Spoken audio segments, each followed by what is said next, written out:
네, 안녕하세요. 중학교 졸업학력 검정고시 우리 도덕 모의고사 시간이죠. 그래서 우리가 어느덧 저번 시간에 5회하고 6회 시간가 돌아왔습니다. 그래서 6회, 7회, 8회, 9회, 10회 5개 남았어요. 진짜 많이 했죠, 그쵸? 많이 안 했다고 생각하시는 분들도 있겠죠. 하지만 우리가 10회 정도는 풀어줘야 우리가 이렇게 시험 문제 볼 때 실수 안 하고 그래도 내 실력만큼 발휘하면서 시험 볼 수 있습니다. 괜히 10회인 이유가 있겠죠. 그래서 어쨌든 간에 6회까지 넘어왔기 때문에 여러분들 앞쪽에 공부하시느라 수고 많으셨겠지만 앞으로도 조금 더 수고하셔야 될 것 같습니다. 네, 그러면 6회 바로 시작해 보도록 하죠. 1번 문제부터 보도록 하겠습니다. 다음과 같은 마음을 공통으로 부를 수 있는 용어는? 공부를 안 하고도 시험을 잘 보고 싶다. 우리의 마음이죠. 우리의 마음을 지금 나타낸 겁니다. 공부를 안 하고도 시험을 잘 보고 싶다. 그런데 남들도 다 그렇겠죠. 그리고 공부를 안 하고도 만약에 시험을 잘 본다라 그러면요. 그렇게 되면은 시험이라는 게 변별력이 전혀 없겠죠. 그럼 또 다른, 또 어려운 종류의 변별력이 있는 뭔가를 또 해야 될 겁니다. 그래서 그런 부분. TV를 볼 때 여행지가 나오면 놀러 가고 싶다. 그쵸. 요즘에 여행 프로그램 많아요. 음식 프로그램만큼이나 여행 프로그램 많습니다. 그쵸? 그래서 저도 여행 굉장히 좋아하는데 네, TV에 여행지가 나오면 놀러 가고 싶습니다. 저는 그리스를 그렇게 가고 싶어요. 그리스를. 네. 딴 얘기였고요. 마음에 드는 태블릿을 사고 싶다. 그죠? 컴퓨터라든가 태블릿. 굉장히 사실 우리는 미디어에 노출이 많이 되어 있는데 우리가 이미 좋은 거를 가지고 있습니다. 그리고 이렇게 외신에서 우리나라를 비출 때 보면요. 우리나라 사람들 핸드폰 다 100만 원짜리 하나에. 그쵸? 어떻게 보면 100만 원짜리 평균가입니다. 이미 되게 좋은 슈퍼컴퓨터를 가지고 있음에도 불구하고 한 손에는 컴퓨터, 밑에는 태블릿. 그쵸? 우리가 그리고 또 컴퓨터가 있으니까 저희가 서로 만나는 건데 그런 부분들을 이미 갖고 있음에도 불구하고 뭐 나온다 이러면은 또 사고 싶고 또 갖고 싶은 게 사람 마음입니다. 이런 마음이 왜 들까? 1번 욕구, 2번 자아, 3번 도덕, 4번 규범이라고 한다면 우리는 단연 이것이 욕구 때문에, 주체할 수 없는 나의 욕구 때문에, 그쵸? 정말 버릴 수 없는, 버려지지가 않는 나의 욕구 때문에 이런 감정이 든다라고 생각하시면 되겠습니다. 그래서 1번의 정답은 1번임을 확인하실 수가 있겠죠. 2번. 다음 중 도덕 판단에 관련돼 가지고 얘기를 하는데, 도덕 판단이라는 것은 옳으냐 그르냐에 대한 판단이 개입돼야 됩니다. 도덕 판단은 옳고 그름, 그렇죠? 옳고 그름에 대한 판단이 들어가게 되는 것이 도덕 판단이겠습니다. 그렇죠? 1번, 사람은 정직해야 된다. 옳고 그름이죠. 2번, 무임승차를 하는 것은 옳지 않다. 그쵸? 옳고 그르냐. 무임승차를 하는 것이 옳으냐 그르냐에 대한 부분이기 때문에 옳지 않죠. 3번, 친구를 따돌리는 것은 옳지가 않다. 그쵸? 옳지가 않겠죠. 백두산은 아름답지가 않다. 저는 백두산이 아름답다고 생각하는데요. 그런데 백두산이 아름답지 않다라고 하는 것은 도덕 판단이라고 보기는 어렵고, 그럼 이것은 무엇이냐? 사실 판단이라고 보는 것이다. 백두산이 실질적으로 사실적으로 봤을 때 나는 아름답지 않다라고 생각한다. 아름답지 않다. 이런 부분에 관련한 것은 바로 사실 판단이라는 것이죠. 그런데 도덕 판단을 고르라고 했기 때문에 1번, 2번, 3번 같은 경우는 옳고 그름에 대한 얘기였기 때문에 바로 도덕 판단이 맞는데, 4번 같은 경우는 사실 판단에 관련된 부분이기 때문에 바로 우리는 정답이 4번임을 확인하실 수가 있겠습니다. 3번이죠. 가정에 대한 설명으로 바르지가 못한 것을 골라보도록 하겠습니다. 1번, 가족이 살아가는 공동체다. 그렇죠? 가정은 가족이 살아가는 공동체이겠죠. 가정이라고 얘기를 한다면 보통은 그래도 가족이라는 얘기가 들어가게 돼야 되기 때문에 2번, 욕구의 충족이라든가 휴식 제공 등은 정신적인 측면의 기능이겠죠. 그렇죠? 휴식이라든가 아니면 욕구 충족, 이런 부분 정신적인 부분에 해당이 되고, 3번, 오직 물질적인 측면의 기능만을 한다.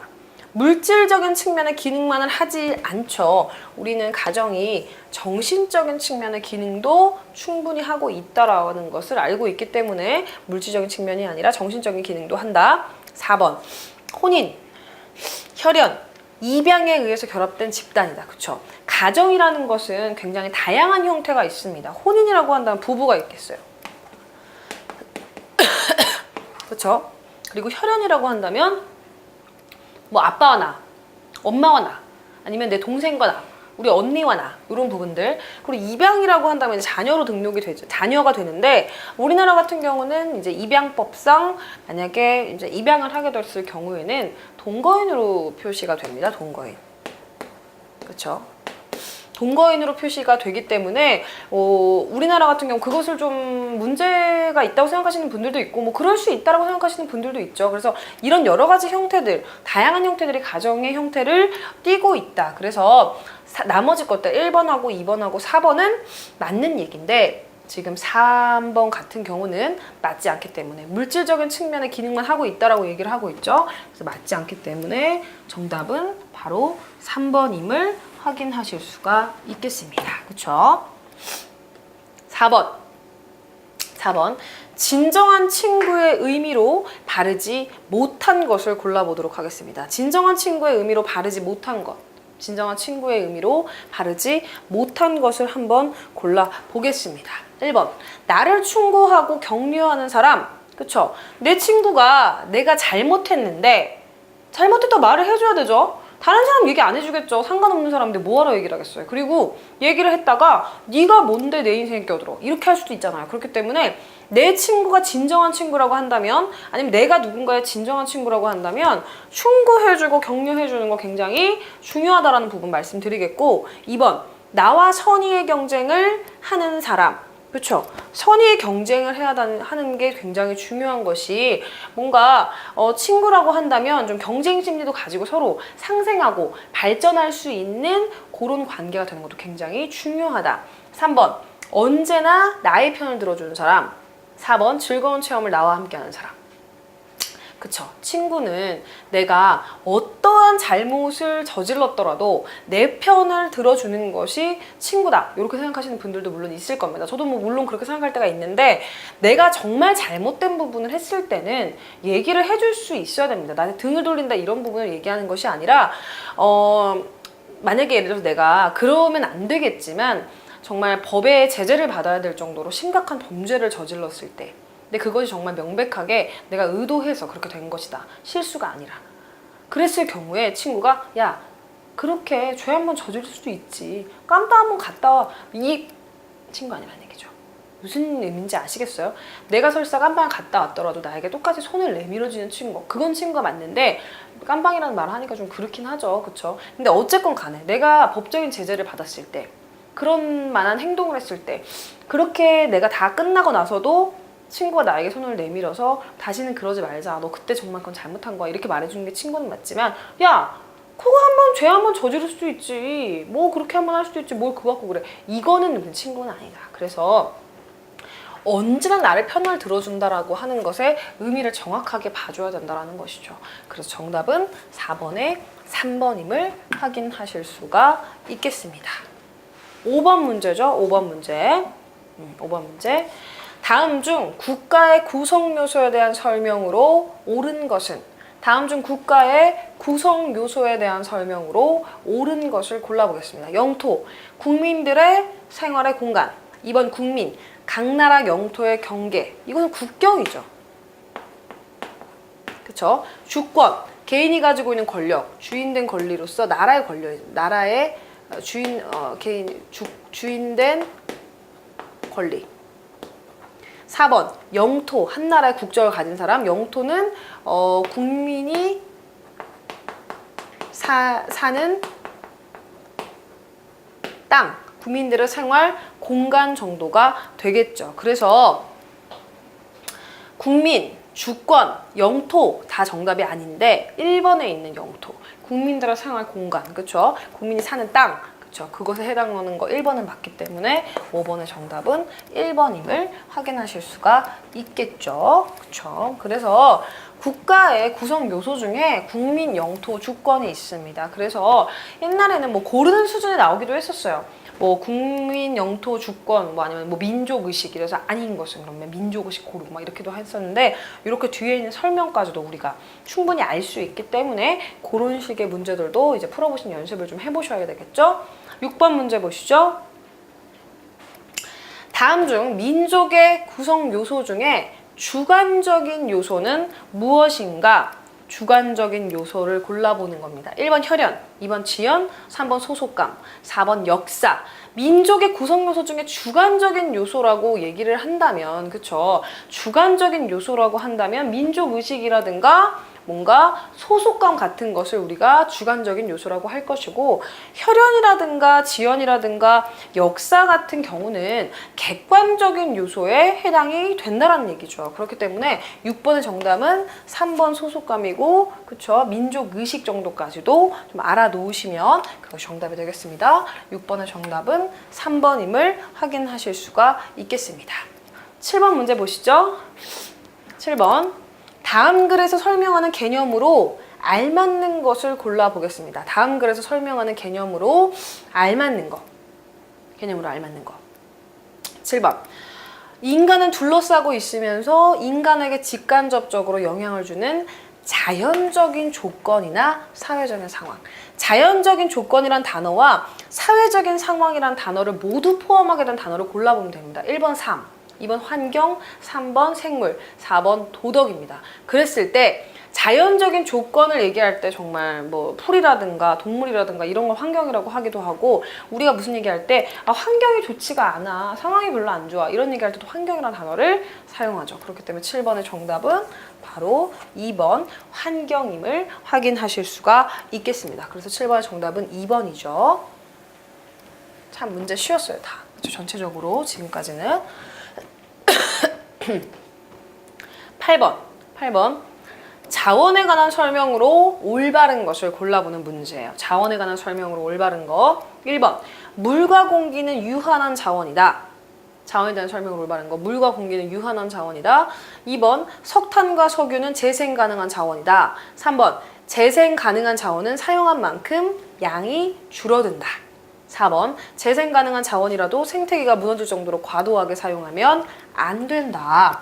그랬을 때 보세요. 1번. 물과 공기가 유한한 자원이다. 유한한 자원이다. 물과 공기는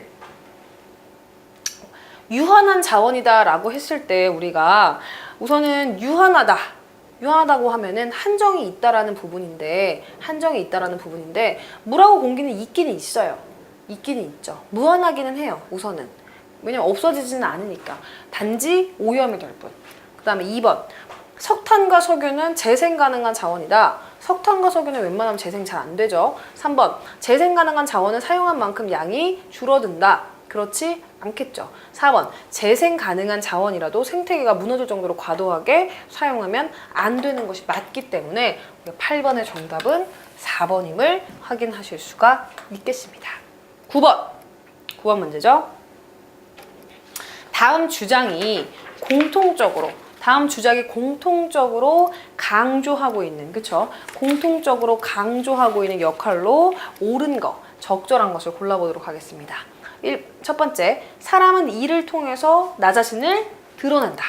두 번째, 일을 통한 만족감은 행복을 위한 조건이 된다. 3번, 세 번째, 일을 통해서 내 자신의 모습을 완성해 나가게 된다라고 했을 때 뭔가 수입적인 부분이라든가 이런 부분을 배제하고 만족감이라든가 행복에 대해서 얘기를 하고 있고, 내 모습을 완성해 간다라는 얘기는 뭔가 목표에 대해서 실현한다라는 의미에 대한 단어가 나와야 될 것 같아요. 1번 사회봉사, 2번 생계유지, 3번 자아실현, 4번 사회참여. 우리는 바로 이것이 정답이 자아실현임을 알겠죠. 왜냐? 나를 드러내고, 그쵸? 만족감은 행복을 위한 조건이 되고, 그쵸? 이를 통해서 내 자신의 모습을 완성해 나가고, 그렇기 때문에 자아실현에 대해서 전형적으로 나오고 있는 부분입니다. 그래서 9번의 정답은 3번임을 확인하실 수가 있겠습니다. 그쵸? 10번. 다음 중 공부의 의미를 가장 잘 이해한 사람은, 공부의 의미에 대해서 잘 이해한 사람을 골라보는 문제가 되겠습니다. 그래서 1번, 학교에서 수업을 열심히 듣는 거야. 공부의 의미. 2번, 방과 후 수업에서 플룻을 배워서 연주회를 여는 거야. 3번, 가연, 방학 때 과학 캠프에 참여해서 발명상을 받아오는 거야. 윤자가 얘기하죠. 학교 공부뿐만 아니라 우리 삶 전체가 공부라고 할 수 있어. 공부의 의미를 가장 잘 이해한 사람이죠. 그런데 우리는 사실 여기 나와 있긴 하지만 보통 우리는 공부에 대해서 얘기를 할 때 이런 의미로 받아들이지 않아요. 왜냐하면 굉장히 부담을 주죠. 굉장히 부담을 줘요. 왜 부담을 줘요? 왜 부담을 줘요? 공부, 마치 학교를 다니거나 공부를 하게 됐을 경우에는 굉장히 성적에 목매야 되고 이런 부분도 생각을 합니다. 그리고 사실 저도 여러분들을 공부하는 입장에서 같이 만나 뵙기 때문에 우리의 사실 목적은 뭐예요? 여러분들 저를 찾은 이유가 뭐예요? 제 얼굴 보고 싶어 찾은 건 아니잖아요. 그렇죠? 성적을 잘 받기 위해서 저를 찾은 겁니다. 그렇죠? 그렇기 때문에 사실 어떻게 보면 성적에 매여서 얘기하는 게 좀 슬프기는 하지만 원래 공부라는 것은 학교 공부뿐만 아니라 우리 삶이 어떻게 살아가는 방향성에 대해서 우리가 실질적으로 경험해봐야만 다 할 수 있는 건 아니고 다 경험해보지도 못하죠. 그래서 경험해보지 못한 것에 대해서 삶에 대해서 배우는 부분도 역시 공부이기 때문에 바로 4번 윤제, 그렇죠? 윤제가 말한 부분이 공부에 대해서 제대로 말하고 있는 것이다 라는 부분을 확인하실 수가 있습니다. 그래서 10번의 정답은 4번이죠. 네. 11번이죠. 11번. 다음 중 청소년기의 특징에 대한 설명으로 알맞은 것을 골라봅니다. 다음 중 청소년기의 특징에 관한 설명으로 알맞은 거. 1번, 신체적으로 키가 크고 체중이 늘어난다. 신체적으로 키가 크고 체중이 늘어난다. 2번, 정서적으로 무감각해서 학업에 열중하기가 쉽다. 정서적으로 무감각해서 학업에 열중하기가 쉽다. 그거 아니죠. 정서적으로 굉장히 민감한 시기죠. 민감한 시기이기 때문에 뭔가 학업에 열중하기가 굉장히 어려운 시기가 바로 청소년기고 3번, 정신적으로 성숙해서 어른과 같이 생각하고 행동한다. 그 다음에 4번, 어린아이의 시절보다 인간관계가 축소되는 경향을 보인다. 완전 반대죠. 어린아이 때보다도 어린아이 때 같은 경우는 어떻게 보면 좀 부모님이 안내해주는 공간, 그렇죠? 안내해주는 사회, 데려가는 그런 집단 이런 데서만 우리가 인간관계를 맺는다라고 보면 사실 이제 크게 되면 자기가 선택할 수 있는 여러 가지 인간관계들도 있기 때문에 인간관계가 축소되는 것이 아니라 좀 확장되는 개념으로 보시는 것이 맞겠습니다. 그런데 1번, 신체적으로 키가 크고 체중이 늘어난다. 이거는 명명백백하게 청소년기의 특징에 관한 설명으로 알맞기 때문에 바로 11번의 정답은 1번임을 확인하실 수가 있겠습니다. 12번 문제죠. 다음 중 갈등에 대한 설명으로 가장 알맞은 것을 골라보도록 하겠습니다. 갈등에 대한 설명으로 가장 알맞는 거. 갈등. 모든 인간은 하루 한 가지의 갈등만을 겪게 된다. 그렇지 않죠. 이 갈등, 저 갈등, 그쵸? 예를 들어서 음식점에 갔어요. 음식점에 갔는데 뭘 먹을까? 그쵸? 여러분 또 웃으시는 분들이 있어요. 그쵸? 너무 동감이 되니까 음식점에 가면서 뭘 먹을까 고민을 합니다.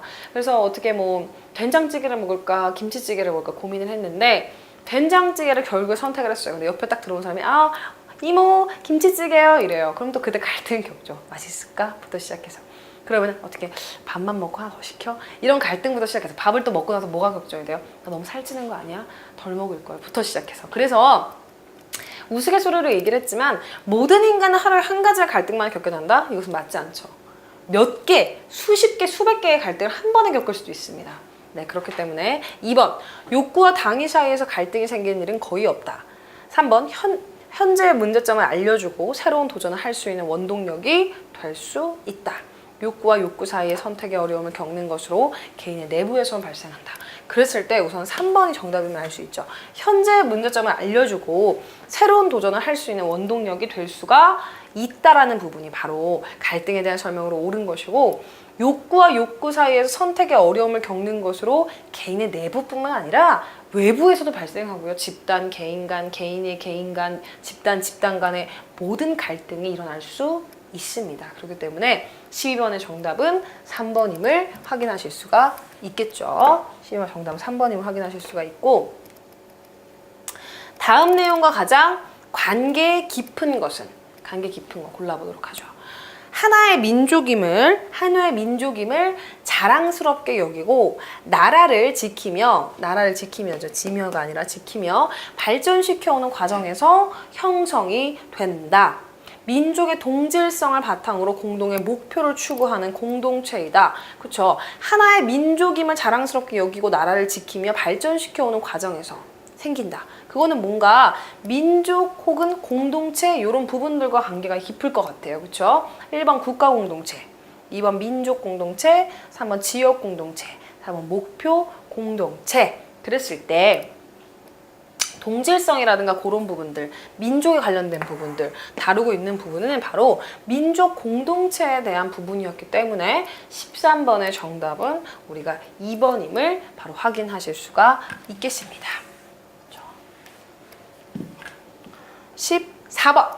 14번 문제죠. 우리가 지문이 길어지게 되면은 항상 긴장을 해요. 지문이 길어지게 되면 긴장을 하는데, 제가 전에도 한번 말씀을 드렸는지 모르겠는데 지문이 우선 길어진다. 그럼 무슨 생각을 해야 돼요? 아, 지문 안에 정답이 있구나. 아, 정말 난 수지 맞았다. 이렇게 생각을 하자고. 전혀 동감이 안 가신다고요? 지문이 길어지면 이제 그렇게 생각하자라는 거죠. 이제 기분 나쁘게 생각하면 한도 끝도 없으니까 긴 지문은 어쩔 수 없이 나올 것이고, 그렇죠? 다음 글과 관련 깊은 북한 경제의 특징으로 가장 적절한 것을 골라보는 문제입니다. 북한은 경제계획을 작성하고 집행하고 감독하는 것이 노동당의 지도 아래 국가계획위원회라는 일원화된 체계에서 이루어진다. 이에 따라서 모든 경제 단위가 국가의 통제를 받고 주민들이 구입하는 물건에 대한 가격도 국가가 우선적으로 결정한다라고 했을 때, 관련 깊은 경제의 특성이라고 한다면 1번, 2번, 3번, 4번 모두 다 북한 경제 특성이 맞아요. 중공업 부분의 발전을 당연히 지금 현재 하고 있고요. 그다음에 선군주의 경제 노선, 북한의 정말 경제 노선 중에 전형적인 경제 노선이고, 3번 사회주의적 소유제도, 국가가 뭔가 땅을 소유하고 있는 부분들, 그렇죠? 우리나라는 땅을 사고 파는데 아마 만약에 이런 부분이 있을 거예요. 우리나라 같은 경우는 부동산 문제라든가 부동산 투기 문제, 정책적인 부분이 굉장히 사실 국가 전반의 여러 가지 것들을 결정하는데 이게 좀 상당량 많은 부분을 차지를 하죠. 근데 북한 같은 곳은요, 우선 개인 소유가 아닙니다. 땅이 나라 소유예요. 그래서 부동산에 이런 의미가 없겠죠. 그러니까 만약에 우리가 북한하고 통일을 하게 되면 그 부분부터도 벌써 북한 사람들은 굉장한 충격을, 그렇죠? 그리고 우리나라 사람들은 너무 당연하다라는 듯이 이제 북한에다가 또 이제 이주도 할 거 아닙니까? 북한에다가 이제 부동산을 차리고, 그렇죠? 아주 공인중개사 시험 불티 나겠죠, 그렇죠? 난리가 날 겁니다. 그래서 사회주의적 소유제도에 좀 다른 부분들이 있고, 이것은 전형적으로 중앙집권적인 계획경제에 해당되죠. 왜냐하면은 노동당의 지도 아래, 국가의 지도 아래 모든 경제에 대한 단위가 국가의 통제를 받고 가격적인 부분의 결정까지도 국가가 다 결정을 한다라는 부분입니다. 그래서 그거에 해당하는 부분을 고르라고 한다면 바로 단연 4번임을 우리가 확인하실 수가 있다는 거죠. 그래서 14번의 정답은 4번임을 확인하실 수가 있겠습니다. 15번 다음 내용에서 설명하는 개념으로 가장 적절한 거. 나는 누구인가? 나는 누구인가 하자마자 정답을 바로 고를 수가 있어요. 우리는 너무 자동적으로. 그렇죠?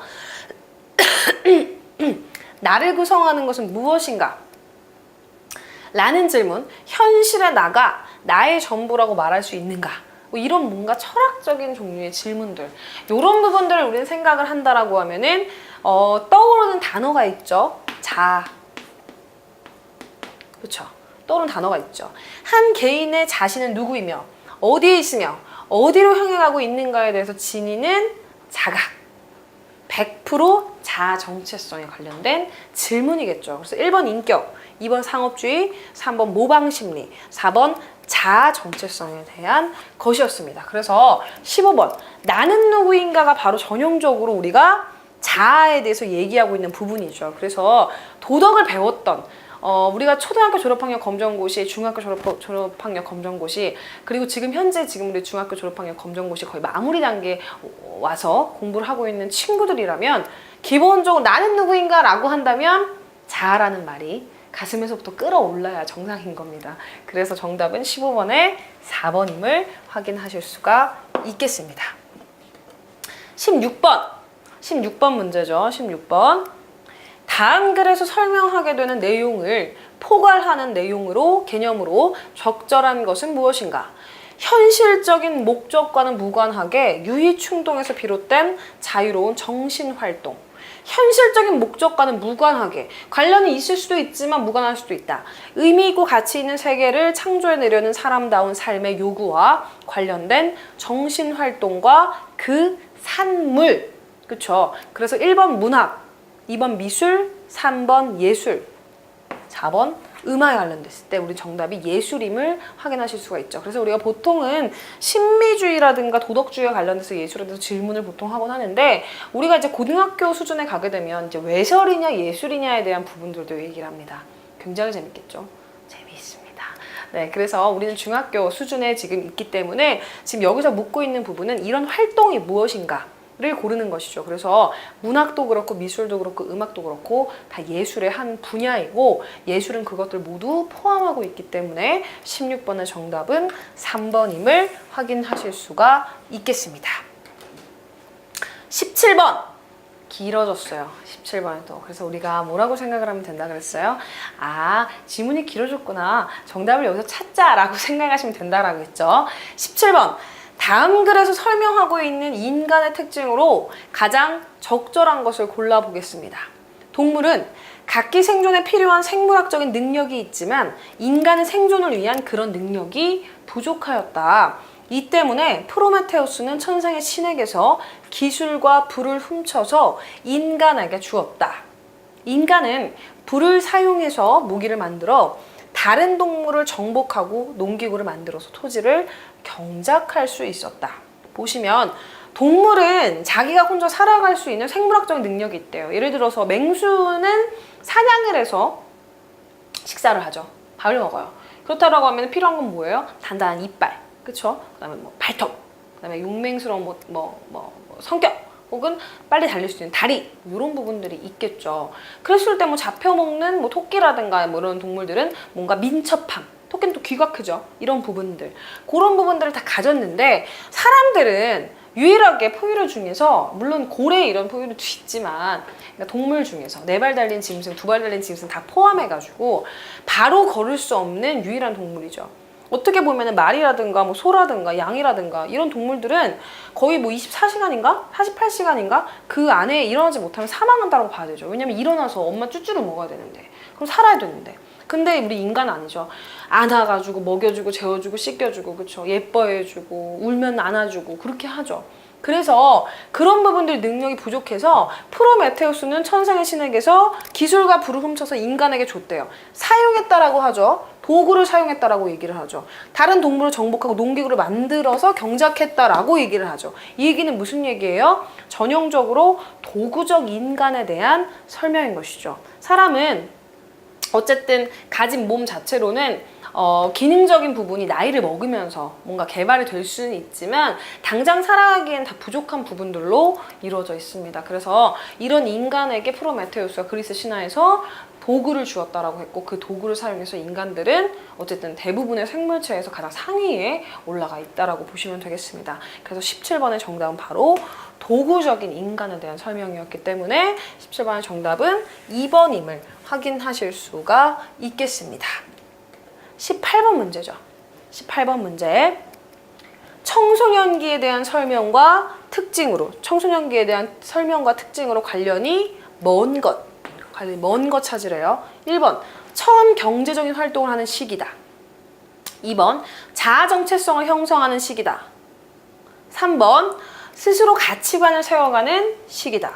4번, 삶의 이상적인 본보기를 찾고자 노력하는 시기이다 라고 했을 때, 우선은 2번, 3번, 4번 같은 경우는 다 설명과 특징으로 맞는 것인데, 중요한 거, 처음 경제적인 활동을 하는 시기이다.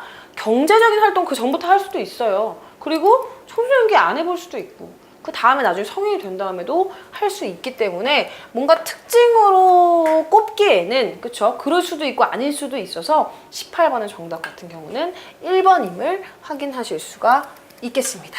그쵸? 그래서 청소년 친구들 중에서 물론 우리나라 같은 경우는 뭐 아닌데 나는 하는데 이렇게 말씀하시는 분도 있겠지만 아르바이트 같은 거 좀 많이 안 하잖아요. 사실 생각보다. 안 하는데 외국 같은 경우는 사실 아니죠. 실질적으로 성인이 되기 나이 전부터도 아르바이트 활동 자체를 공부의 하나라고 생각을 하기 때문에 돈을 버는 것도 돈을 버는 거지만 중요한 것은 돈을 버는 것이 청소년기의 목적이 아니죠. 그쵸? 여러 가지 뭐 도덕적인 부분이라든가 소양이라든가 아니면 스스로 진로를 결정해보는 그런 여러 가지 것들을 포함하고 있기 때문에 우리나라 같은 경우는 사실 조금 다른 내용이긴 하지만 좀 아르바이트를 좀 안 하는 부분들이 좀 있죠. 그래서 뭐 하라는 건 아니고요. 경제적 활동을 하는 시기이다. 이런 부분이 나왔기 때문에 좀 얘기를 해봤습니다. 19번. 행복에 대한 내용으로 옳지가 않은 것을 고를 거예요. 우리는 요쯤 되면은 긴장이 좀 약간 풀릴 수 있습니다. 어떤 긴장? 문제를 제대로 읽는 긴장이 풀릴 수 있어요. 근데 절대 그러시면 안 돼요. 도덕은 문제를 제대로 읽는 것과 안 읽는 것의 차이가 굉장히 많이 나고 거의 사실 제일 중요하다고 하는 게 저는 50% 정도 차지한다라고 생각하는 게 문제를 읽는 거라고 생각해요. 그래서 행복에 대한 내용으로 옳지 않은 것을 골라볼 거예요. 감각적인 즐거움이야말로 행복을 이루는 핵심이다. 처음부터 나와버렸어요. 그렇죠? 감각적인 즐거움이야말로 행복을 이루는 핵심이다. 2번, 행복한 삶의 판단 기준으로 자아 실현과 선한 삶을 들을 수가 있죠. 그리고 행복한 삶은 도덕적인 내용을 포함하죠. 행복한 삶은 도덕적인 내용을 포함하고 4번, 최고선은 행복과 기쁜 관계를 맺고 있죠. 그래서 행복이라는 거 사실 여러 학자들이 얘기를 많이 했습니다. 그래서 행복에 대한 내용으로 옳다, 안 옳다 얘기를 한다라고 하면은 우리가 감각적인 거, 단지 뭐 이렇게 봤을 때 예쁘고 뭔가 뭐 느꼈을 때 뭔가 감정적으로 좋고 이런 감각적인 즐거움만 가지고는 행복을 얘기하기가 어렵고 다른 정신적인 즐거움이라든가 사실 때로는 물질적인 즐거움 적절히 믹스가 되고 포함이 되어야지 그것이 진정한 행복이라고 할 수 있겠죠. 그래서 사실 어떻게 보면 정신적인 즐거움만 따지고 갈 수도 없는 부분이고 우리는 당연히 뭐 성직자나 이런 사람들이 아니기 때문에 성직자나 이런 분들은 완전 우리랑은 다른 종류의 사람인 거죠. 그래서 우리는 감각적인 즐거움도 즐거움이고 물질적인 즐거움도 적절하게 믹스가 돼야지 행복을 느낄 수 있다는 부분을 알아두시면서 해당하는 내용으로 옳지 않은 것은 1번임을 확인하실 수가 있겠습니다. 19번의 정답은 1번이었고요.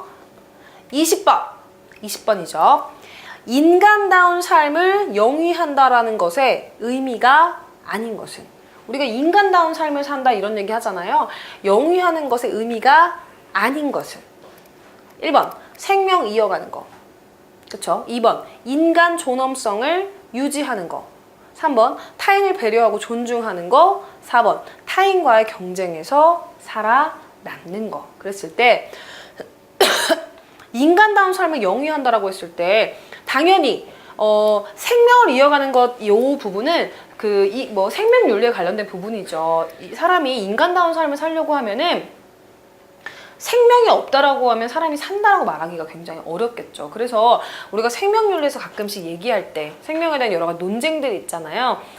안락사라든가 뇌사라든가 심폐사 논쟁 이런 부분들을 봤을 때 어떻게 보면 찬성하는 사람들의 입장에서 봤었을 때는 인간다운 삶을 살려면 그 사람이 어쨌든 생명을 제대로 이어가야 되는데 이어가지 못한다라고 말하기 때문에 인간다운 삶 그 부분에 대해서 심폐사라든가 안락사라든가 여러 가지 생명윤리 문제에서 찬성을 하는 것이죠. 그렇게 해야 된다. 그래서 1번은 우선 맞고 2번 항상 말하고 있는데 인간 존엄성을 유지하는 거 그쵸? 만약에 제가 방금 말했던 부분도 마찬가지죠. 이거는 아까 생명윤리 관점에서 찬성의 입장에서 따졌다고 하면은 2번 같은 경우는 만약에 예를 들어서 똑같은 상황이 됐어요. 근데 나는 만약에 안락사를 반대 심폐사를 반대해. 이런 이유는 보통 뭐예요? 인간 존엄성에 위배되기 때문에. 그래서 찬성이건 반대건 이런 생명윤리에 관련해서 얘기를 할 때 인간다운 삶에 관련된 부분은 생명을 이어가는 것도 해당이 되고, 2번 인간의 존엄성을 유지하는 것도 인간다운 삶을 영위할 때 굉장히 중요하다고 하는 부분이 있습니다. 3번 타인을 배려하고 존중하는 거. 그쵸? 우리는 상호적으로 이렇게 관계를 다 맺으며 살아가고 우리는 사회적인 인간이죠. 그렇기 때문에 타인이 없이는 살아가기 굉장히 힘들고, 만약에 타인을 배려하고 존중하지 않는다라고 하면 그 사람을 좀 인간이 아니라고 얘기를 하죠. 예를 들면 그런 부분이죠. 뭐 가끔씩 정말 일어나는 일들이지만 뭐 길거리에서 노인을 폭행한다든지, 그쵸? 예를 들어서 뭐 장애인이라든가 시각장애인이 뭐 대중교통을 이용할 때 대중교통 그 메인 안내견이라든가 도우미견과 함께 이렇게 탑승을 했을 때 뭐 그 개를 폭행한다든지, 난 싫어, 개 싫단 말이야, 냄새나, 뭐 예를 들어서 뭐 털 날려, 왜 저 장애인이 왜 타, 막 이렇게 말하는 사람들, 그런 사람들 봤을 때 타인 전혀 배려 안 하죠. 다른 사람 다 알고 있는 상황들인데, 그런데 그런 사람들 보면서 아, 저 사람 참 인간답게 사네요, 이렇게 얘기하는 사람 아무도 없다라는 얘기죠. 그래서 3번도 역시나 인간다운 삶을 살고 있는 것인데, 타인 간의 경쟁에 살아남는 거, 물론 우리는 작건 크건 한 번이건 두 번이건 뭐 세 번이건 네 번이건 경쟁이라는 것을 우리 삶에서 빼놓고 얘기하기 굉장히 어려워요. 그래서 우리는 경쟁이라는 것을 좋든 싫든 간에 해야 되는데, 인간다운 삶하고 타인 간의 경쟁에서 살아남는 것은 사실 좀 관련도가 많이 낮죠. 그렇죠. 그래서 내가 경쟁에서 꼭 살아남아야 그 인간이다 이렇게 생각하시는 분들도 있으시겠지만, 그거와 관련 없이 우리 도덕과 감옥에서 인간다운 삶을 살아간다라고 하면 1, 2, 3번 정도는 해당이 되는데, 4번은 좀 관련도가 낮은 편이다. 그래서 20번의 정답은 4번임을 확인하실 수가 있겠습니다. 21번 성역할의 의미 혹은 특징으로 옳은 것은. 성역할이라는 것은 우리가 말 그대로 그 성에 대해서 기대되는, 그쵸? 사회가 기대하고 있는 역할적인 부분을 질문을 하는 것이죠. 1번 사회 구성원들의 합의로 특정인에게 요구되어지는 정체성이다. 2번 전통적으로 씩씩하다, 용감하다는 여성의 특징으로 여겨졌다. 3번 어떤 성을 가진 사람에게 사회적으로 기대되는 행동 양식이나 역할이다. 4번 태어날 때부터 결정된 성 역할은 성장 과정에 따라 빈번하게 변한다 라고 했을 때, 옳은 것은, 보세요. 우선 두 번째 거, 전통적으로 씩씩하다, 용감하다는 여성의 특성이 아니라 남성의 특성으로 여겨졌어요. 그쵸? 무슨 얘기인지 아시겠죠? 그리고 4번 태어날 때부터 결정된 성 역할이 성장 과정에 따라 빈번하게 변한다. 그렇지 않죠. 그랬을 때 3번 어떤 성을 가진 사람에게 사회적으로 기대되는 행동 양식이나 역할이다. 요게 바로 특징으로 옳은 것이고, 1번 보시면 사회 구성원들의 합의로 특정인에게 요구되어지는 정체성이다. 이거랑 헷갈릴 수 있어서 제가 마지막에 고른 거예요. 1번하고 3번을 보시면 1번 같은 경우는 합의로 인해서 어떤 특정인에게 요구된다. 너는 여자니까 그렇게 해야 돼. 너는 남자니까 그렇게 해야 돼. 이것들은 성역할이라고 보기는 어렵다는 것이죠. 제가 성역할의 의미 혹은 특징으로 옳은 것은 이라고 말할 때 어떤 성을 가진 사람에게 기대되는 행동 양식이나 역할을 성역할이라고 한다고 했잖아요. 그냥 남자는 씩씩해야 되고 여자는 뭔가 친절해야 되고 이런 얘기를 하면서, 남자는 씩씩해야 되기 때문에 울면 안 돼! 이렇게 말하는 거. 마치 이거는 그런 의견인 겁니다. 그래서 이거 같은 경우는 남자는 뭔가 씩씩해요. 씩씩하기 때문에 뭔가 용감하게 행동할 수 있지 않을까? 요거랑 요거는 아다르고 어다른 차이가 좀 있죠. 그래서 1번 같은 경우는 요구되어지는 좀 뭔가 그렇지 않을 수도 있는데 좀 강압적인 부분들이 있고, 3번 같은 경우는 전형적으로 성역할의 의미나 특징으로 옳은 것이 되겠습니다. 그래서 21번의 정답은 3번임을 확인하실 수가 있겠습니다. 22번 다음 글을 읽고 이들에게 필요한 태도를 골라보도록 하겠습니다. 유대인이나 이슬람교도는 돼지를 혐오해서 돼지고기를 먹지 않지만 뉴기니와 남태평양 말레이시아 군도의 원주민들은 돼지와 함께 먹고 자고 돼지를 숭배하기 때문에 이들은 서로의 문화를 이해하지 못한다. 같은 하나의 생물체에 대해서 다른 시선과 다른 행동 양식을 가지고 있죠. 그쵸? 그랬을 때 이 사람들은 서로 생각해야 되고 태도가 뭐가 필요하냐? 서로를 우선 배려하는 태도가 필요하겠죠? 그리고 서로의 상대성을 인정해야 되겠죠. 그쵸? 인정해야 되겠죠. 그리고 문화의 여러 가지, 그쵸? 그 나라의 문화에 대해서도 좀 이해를 해주는 특징을 고르면 되겠는데 1번 문화 상대주의, 2번 문화 절대주의, 3번 문화 사대주의, 문화 제국주의. 그랬을 경우에 우리는 이게 문화의 상대성을 고려해야 되기 때문에 문화의 상대주의라는 걸 알고 있어요. 그런데 문화의 절대주의나 문화의 사대주의나 문화의 제국주의는 조금 닫혀져 있는, 닫힌 개념이에요. 그래서 이런 부분들한테 너무 보수적으로 닫힌 개념이기 때문에 서로를 생각 안 하고 좀 배타적으로 보고 있다. 그래서 서로의 상대성을 인정해서 서로의 문화를 보자라는 태도이기 때문에 바로 문화의 상대주의가 정답이 되겠고, 이것은 바로 문화의 상대성을 인정한다는 태도이기 때문에 사실 뭐 얘는 다른 나라를 예를 들었지만 우리나라 사람들도 그쵸. 사실 상대성을 인정하지 않는 태도로 좀 문화적인 좀 뭐라고 하죠? 우월감을 나타내는 태도들이 가끔씩 보이곤 해요. 그래서 요거는 이제 우리나라가 아닌 다른 나라에 대한 설명이었지만 우리도 만약에 우리나라에 있을 때 다른 나라 사람들이 우리나라에서 그들의 문화로 뭔가 하려고 했을 때 뭔가 상대성을 가지고 바라보는 시각을 좀 가지면 어떨까, 이런 부분도 참고적으로 좀 말씀드리도록 하겠습니다. 23번. 남북한의 상생을 위해서 해결해야 될 과제로 적절하지가 않은 거. 남북한 상생, 함께 잘 살아가기 위해서 해결해야 될 과제입니다. 1번, 북핵 문제 해결. 2번, 북한의 계층 간 갈등 해소. 3번, 북한 이탈 주민의 안정적인 정착을 지원하는 거. 북한 주민의 인권 신장과 삶의 질 향상하는 거. 남북한의 상생을 위해서 해결해야 될 과제라고 얘기를 했습니다. 북한 주민의 인권 신장과 삶의 질을 향상하는 거 맞는 얘기죠. 북한 이탈 주민의 안정적인 정착을 지원해주는 것도 맞는 부분입니다. 그리고 북핵 문제, 핵을 보유하고 있는 북한에 대한 북핵 문제 해결하는 거 맞는 것인데, 북한 안에서 계층 간의 갈등이 있는 것을 우리가 어떻게 해결해 줍니까? 그렇죠? 그리고 이것은 남북한의 상생을 위해서 해결해야 될 태도라고 보기에는 좀 어렵고, 북한 내에서 일어나는 부분이기 때문에 질문의 요지와는 맞지 않아서 정답은 바로 23번의 2번임을 확인하실 수가 있겠습니다. 그렇죠? 24번이죠. 다음 글에서 설명하는 고통의 의미에 대해서 보겠습니다. 어린아이가 의자 손잡이에 부딪혀서 아프고 난 뒤에는 의자를 의식하게 된다. 1번, 인격을 성숙시킨다. 2번, 자신을 보호하게 된다. 3번, 자신과 주변 세계를 이해하게 된다. 타인의 고통을 더 잘 이해하게 된다. 그랬을 때 어린아이가 의자 손잡이에 부딪혀서 아프고 난 뒤에는 의자를 인식한다는 건 뭐냐면, 나만 있는 걸 이 세계가 나만 살고 있지 않다라는 걸 알았다는 얘기죠. 그래서 나 말고도 의자라는 걸 또 인식하게 됐다라는 것을 얘기를 해요. 그래서 자신을 보호하게 한다랑 3번 자신과 주변 세계를 이해하게 한다랑 타인의 고통을 더 잘 이해하게 한다. 셋 중에서 헷갈리실 수 있는데 정답은 3번이에요.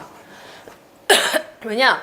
나도 있는데 나 말고도 주변에 의자도 있고, 그렇죠? 책상도 있고, 그리고 뭐 동물도 있고, 그리고 친구도 있고, 이런 부분들을 이해하게 되는 태도를 얘기를 하는 겁니다. 그래서 만약에 예를 들어서 여기 설명이 의자를 인식하게 돼서 뭐 타인의 고통을 뭐 이렇게 얘기하게 되면 이거이지만, 여기서는 그 의자와 아이의 둘의 관계에 대해서만 얘기를 했기 때문에 바로 24번의 정답은 3번임을 확인하실 수가 있죠. 근데 제가 이런 문제를 딱 풀면 만약에 어머니 입장에 계신 분들도 있으시잖아요. 아닌데요, 우리 애는요, 아유 뛰어내려가서 다쳤는데 또 뛰어내리고 막 그래요. 계속 다쳐요. 그거는 아이의 성향이라고 그렇죠? 아이의 성향이라고 해두겠습니다. 어쨌건 간에 여기서 얘기하고 있는 부분은 자신과 주변 세계를 이해하게 한다라고 하는 것이 요지였기 때문에 24번의 정답은 3번임을 확인하실 수가 있겠습니다. 25번 문제죠. 25번 문제. 길어요. 길면 어떻게 하라고요? 아, 정답이 저 안에 있겠구나 라고 생각하시면 된다라고 했죠. 다음 글과 관련 있는 종교의 특성을 골라보는 문제입니다. 어떤 종교에서는 절대자를 상정하고요. 그렇죠? 그 절대자에게 자신의 삶을 귀의하는 것을 바람직한 삶으로 보지만 또 어떤 종교에서는 인격 신이 아니고 세상의 궁극적인 이치를 깨닫고 그 이치의 흐름에 순응하는 삶을 추구하기도 한다. 이 얘기는 무엇이냐? 종교가 각자 가지게 된 세계관에 대해서 다를 수 있다라는 부분을 얘기를 하고 있는 겁니다. 왜냐면 어떤 종교는 이런 형태이고 어떤 종교는 이런 형태라는 것이죠. 그래서 이거에 대한 종교의 특성을 한번 골라보시면 되는데 1번 고유한 세계관을 가진다. 첫 번째 정답 나와버렸죠. 2번 현세적인 삶을 추구하게 한다. 3번 인류 문화의 보편적인 현상이다. 4번 죽음과 내세에 대한 가르침을 준다. 물론 다 종교에 대한 특성인데 제가 항상 말씀드리고 강조드리는 부분 중에 하나가 이렇게 지문이 나오게 될 경우에는 지문 안에서 내가 하는 생각을 얘기하는 게 아니라 지문 안에서 질문하는 것에 대해서 우린 정답을 골라줘야 된다는 거예요. 그렇기 때문에 다 종교에 대한 특징이 맞지만 이것은 다양한 그 각자의 고유한 세계관을 갖는 것에 대한 설명이었기 때문에 우리는 바로 1번이 정답임을 확인할 수가 있다는 얘기입니다. 그래서 여러분들 항상 문제를 푸실 때, 그쵸? 절대로 하지 말아야 될 실수가 하나는 문제를 잘못 읽는 거. 별게 아닌 것 같지만 상당히 이 부분 때문에 문제가 많이 생겨요. 그래서 문제를 제대로 읽는 것과 두 번째는 내 생각도 중요합니다. 그렇지만 이게 우리가 공부를 하는 거잖아요. 공부를 하는 거기 때문에 여기 지문 안에서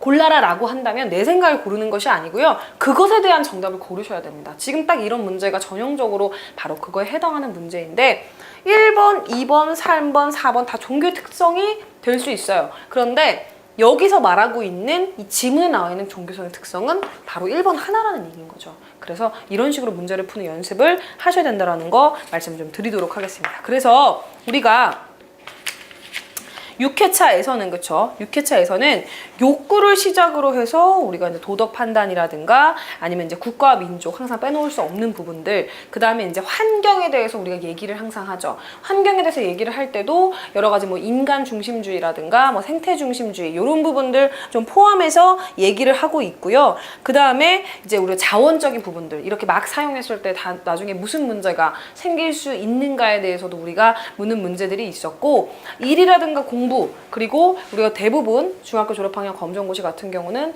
청소년 뭐 한 15세에서 한 18세 정도의 친구들이 보통 시험을 본다고 가정을 하니까 많은 분들이 보시지만 그래서 청소년에 대한 문제들이 좀 다수 나오는 것들 아마 확인하실 수 있을 것이고 그 다음에 예술에 관련된 부분들 우리가 신미주의랑 도덕주의 얘기했었지만 가끔은 뭐 예를 들어서 예술에 대해서 도덕주의랑 신미주의로 묻는 것이 아니라 그냥 예술 그 자체에 대해서 묻는 경우들도 있고 그 다음에 사람이 어쨌든 간 도구를 사용할 수 있는 유일한 동물이기 때문에 도구적인 인간에서 묻는 부분, 그 다음에 종교에 대해서 의견을 묻는 부분들 역시나 다뤄봤습니다. 그래서 우리가 6회차 1번 문제부터 25번 문제까지 풀어봤고요.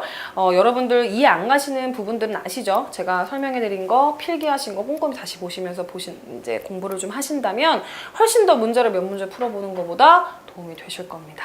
그래서 여러분들 문제 푸시느라고 수고 많이 하셨고요. 다음 시간에 우리 열심히 다시 문제 풀어보죠. 오늘 이 시간은 여기까지 하도록 하겠습니다. 고맙습니다.